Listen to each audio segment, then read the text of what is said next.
Hi, today I'm going to show you how to replace the stay in a roller furler. This is probably one of the most feared parts of a refit for the do-it-yourself sailor, but I'm going to show you using some very simple tools how the professionals do it. You're going to need an electrician's snake, a small grinder, and some electrical tape. Now, we've already removed the drum from the lower section of the furler, but we've exposed the cable. This is ready to pull out of the extrusion. Be sure to mark the turnbuckle so that you know to do the measuring for the new one. So we're done here. We're going to now move to the upper end of the furler. Okay, we're at the upper end of the furler. We've cut off the stay lock. We've removed that. Now, I want to explain the cable. This is 1x19 stainless steel cable. 1x19 means that there are 19 individual wires, 12 wires wrapped around an inner core of 7 wires. That makes this cable extremely strong, but not very flexible. So you always want to make sure that a 1x19 strand of stainless steel wire is run straight, fair, with no bends or kinks. So now that we've got the outer core off and the inner core exposed, we're going to cut back this inner core down to about here, about 1.5 inches. All right, now that we've cut the inner core out, simply rerun the outer core by twisting it, and you can already see a taper forming. What we're going to do is insert the electrician's snake into here, replacing the core, making a nice even cone. You take the electrician's snake, insert it into the gap, nice and tight. Now, we've got a partner here to start with the electric tape. Just tape it up, and you can't use too much tape. Now, the reason I like to do a taper, even though we're pulling this the opposite way, is that if we do get a snag and we have to pull it back to free the snag, we're not going to jam on any of the bits inside of the furler.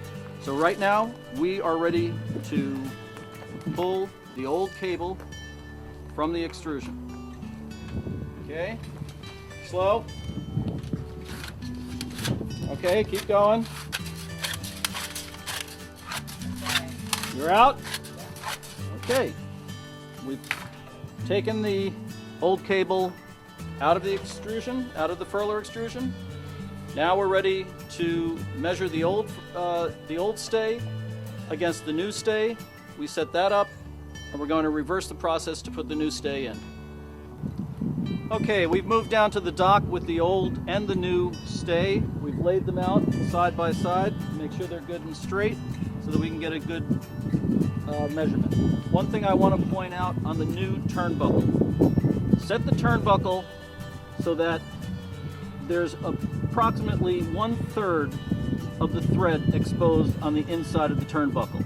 This should give you adequate adjustment for when we want to tighten up the stay.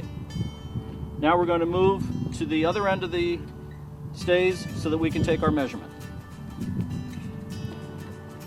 Okay, this is the old stay, this is the new stay. This is the portion of the stay lock that we cut off. We figure we're going to need approximately this much of the new stay. This is where we will be cutting the new stay. We take a piece of electrical tape, mark pretty much where we're going to be making our cut.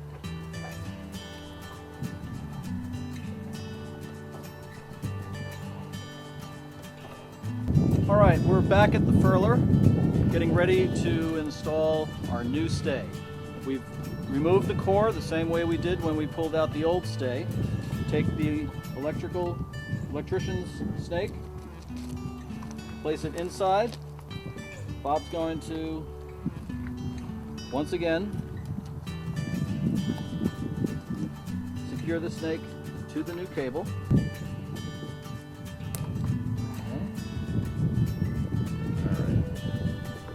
All set?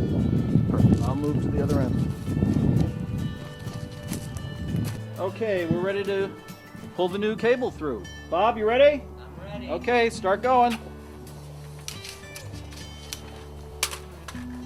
Now you want to simply guide. I'm not pulling the snake.